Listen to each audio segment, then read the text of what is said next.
October 15, 2024 అండి. ఈ రోజున వరల్డ్ స్టూడెంట్స్ డేని మనం నిర్వహిస్తూ ఉన్నాం. కారణం ఏంటి అంటే అక్టోబర్ 15న ఎందుకు వరల్డ్ స్టూడెంట్స్ డేని మనం నిర్వహిస్తున్నాము అంటే ఆ రోజున డాక్టర్ ఏపీజే అబ్దుల్ కలాం గారి యొక్క జన్మదినోత్సవం అండి.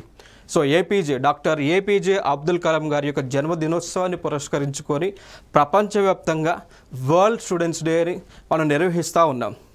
ఇంకా మనం అబ్దుల్ కలాం గారి గురించి మనం మాట్లాడాల్సి వస్తే ఈయన భారతదేశానికి రాష్ట్రపతిగా విధులు నిర్వహించినటువంటి వ్యక్తి, భారతదేశానికి రాష్ట్రపతిగా ప్రెసిడెంట్గా విధులు నిర్వహించినటువంటి వ్యక్తి.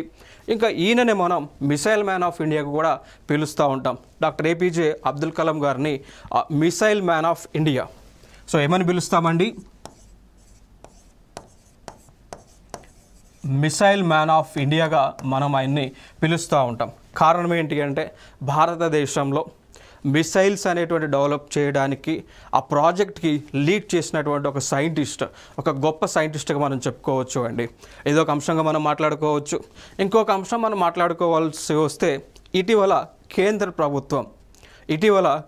ప్రభుత్వం వీలర్ ఐలాండ్స్ అనేటువంటికి, సో ఇక్కడ కేంద్ర ప్రభుత్వం భారతదేశంలో ఉన్నటువంటి ఈ యొక్క వీలర్ ఐలాండ్స్ అనేటువంటివి ఏవైతే ఉంటాయో, సో వీలర్